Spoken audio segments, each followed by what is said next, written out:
अब समय आ गया है अपना अधिकार लेने और प्रजा को उसका अधिकार दिलाने का। धर्मराज, तुम धर्म युद्ध जीत चुके हो, अब धर्म की स्थापना करो। धर्मराज, आगे बढ़ो।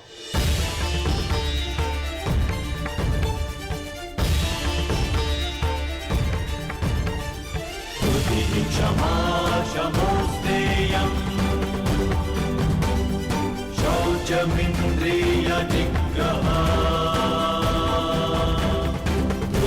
क्षमा शमोस्तेयम् शौचमिन्द्रिय निग्रहः निर्विद्या सत्यं क्रोधो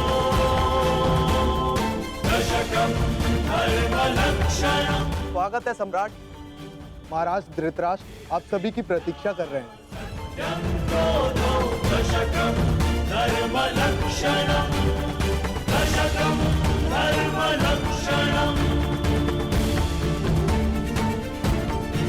ठहरो सैनिक।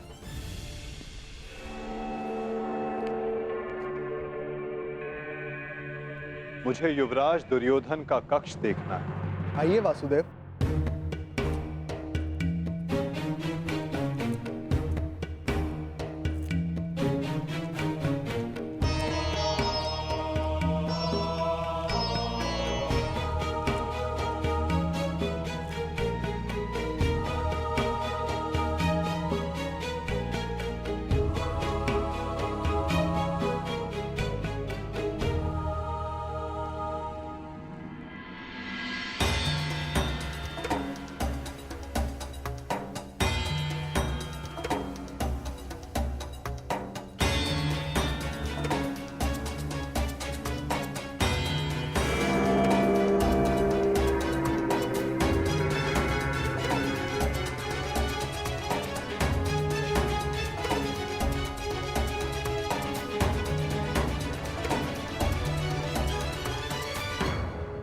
इस लौह प्रतिमा का उपयोग युवराज अपने युद्ध अभ्यास के लिए किया करते थे। किंतु ना अब दुर्योधन शेष है, ना युद्ध। अब इस प्रतिमा का स्थान बदलने का समय आ गया है।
ये वही सभा है जो भारत के सबसे वीर और महान महारथियों से सजी रहती थी, और आज ये रिक्त है। वो एक अशुभ दिन था, वो एक द्यूत सभा जो मेरे 100 भाइयों और उन सभी महारथियों के विनाश का कारण बनी। 100 नहीं, 101। 101 भाई थे भ्राता भीम, कौरव और ज्येष्ठ कर्ण। सारी प्रतिज्ञाएं पूर्ण हो गई। यदि कुछ खाली है तो ये सभा। तुम सब विलाप ना करो।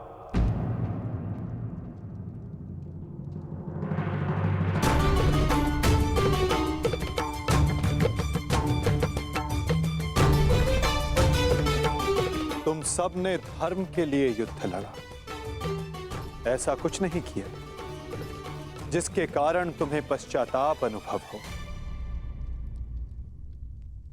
ठीक कहा वासुदेव।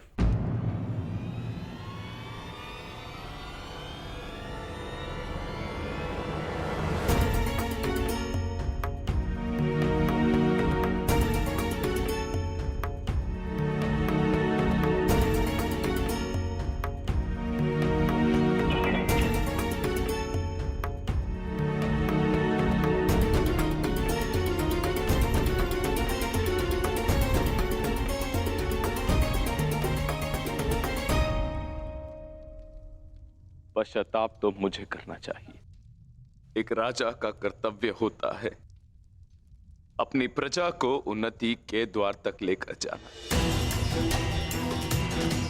और एक पिता का कर्तव्य होता है अपनी संतान को धर्म के मार्ग पर ले जाना। परंतु मैं दोनों में से एक भी कर्तव्य का निर्वाह उचित रूप से ना कर सका। यदि आज ये सभा रिक्त है तो उसका कारण मैं ही हूं वासुदेव। भीम, तुमने मेरे 100 पुत्रों का वध किया है, किंतु अब मुझे तुम्हारे भीतर अपने वो 100 पुत्र अनुभव होते हैं। पुत्र, एक बार, केवल एक बार एक अभागे पिता के आलिंगन में आ जाओ। मुझे ऐसा लगेगा कि मैंने अपने सभी पुत्रों को अपने आलिंगन से लगा लिया है।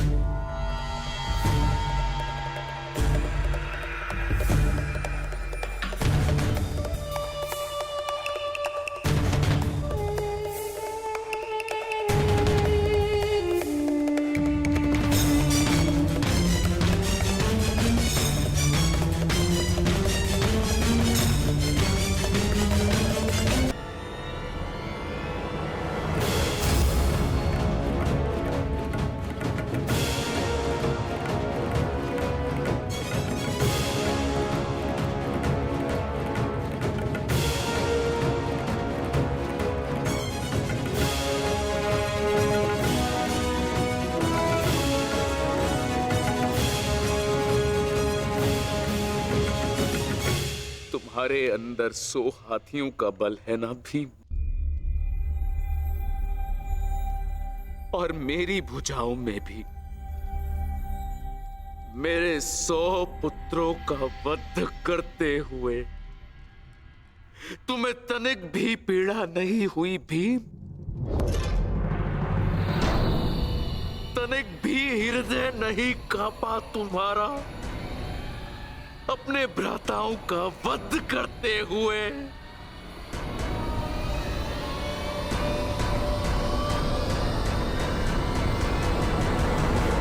दुर्योधन,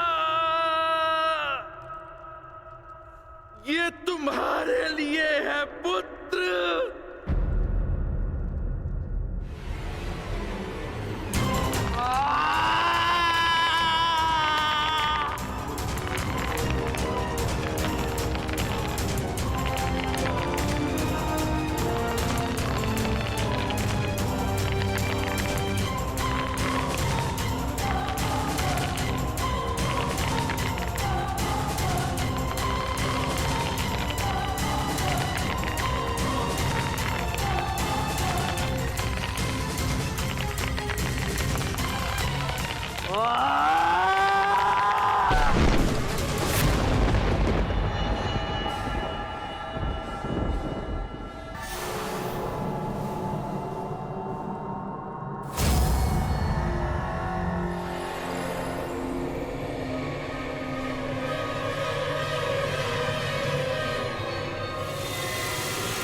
ये तुम्हारा अंत है भीम, अंत है, अंत है, अंत है।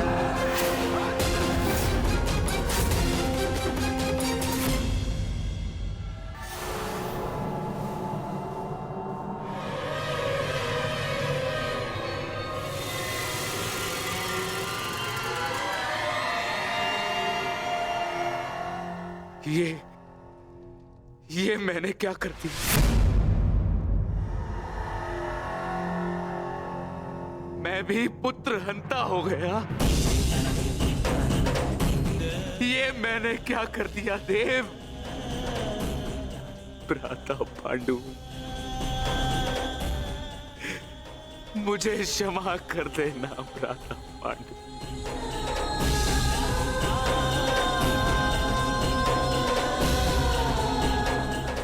प्रतिशोध की ज्वाला ने मेरे विवेक को हर लिया। क्षमा कर दो मुझे।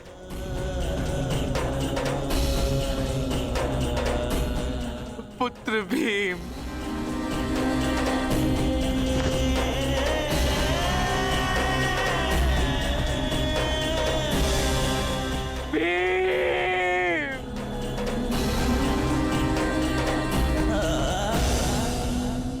आपने उचित कहा महाराज। जब मनुष्य का विवेक हर जाता है तो उसके पांव स्वतः ही पाप की ओर बढ़ जाते हैं। किंतु अभी समय नहीं आया है महाराज कि आप अपने भाई से क्षमा मांगे। आपके पुत्र विकोदर भीम अब भी जीवित हैं।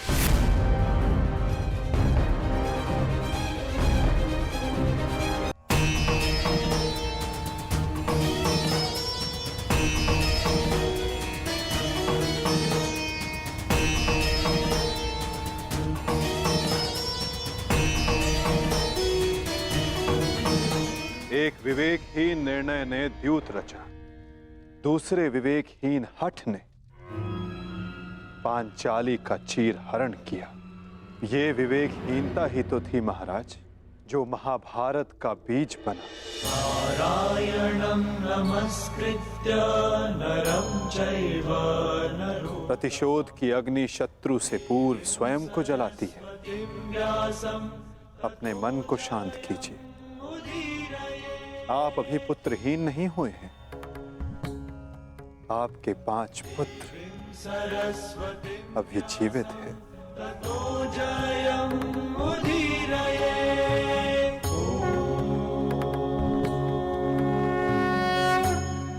अपने मन की अग्नि को शांत कीजिए। किंतु मेरे मन की अग्नि शांत नहीं होगी वासुदेव।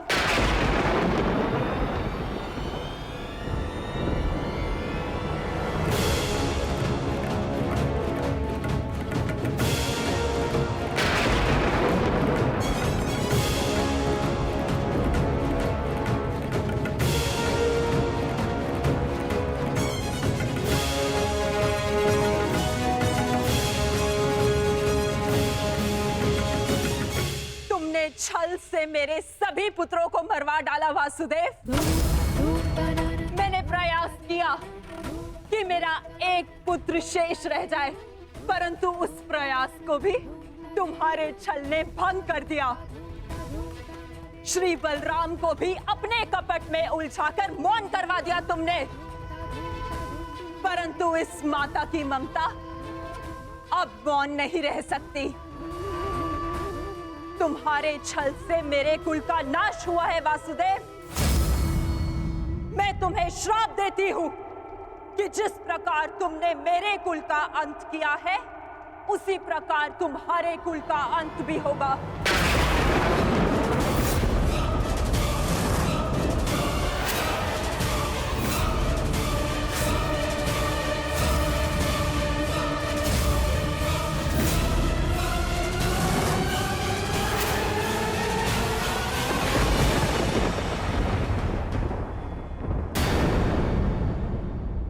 कि जिस प्रकार तुमने मेरे कुल का अंत किया है, उसी प्रकार तुम्हारे कुल का अंत भी होगा।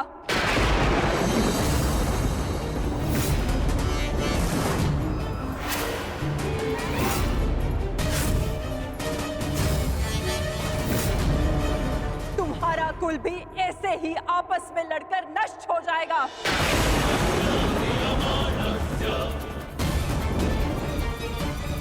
मैं भाग्यशाली हूँ कि मेरे नेत्रों पर पट्टी बंधी है और मैं ये सब नहीं देख पाई, परंतु तुम ये महाविनाश अवश्य देखोगे।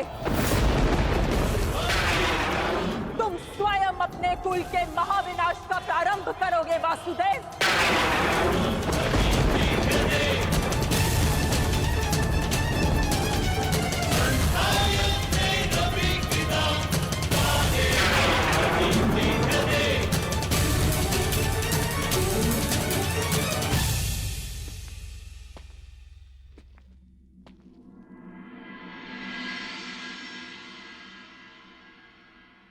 जिस प्रकार एक प्रसन्न माता का आशीष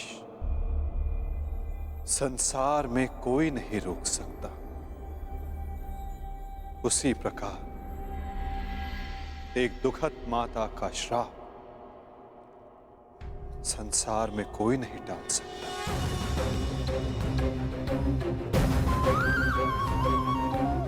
मुझे आपका श्राप स्वीकार है माते।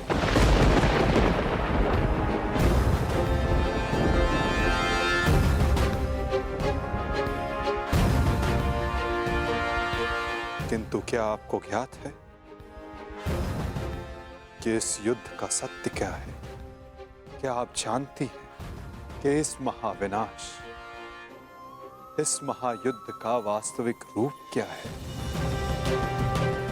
मेरे साथ चलिए माता, उस कुरुक्षेत्र की रणभूमि पर जो इस महाविध्वंस, इस महाभारत की साक्षी बनी है।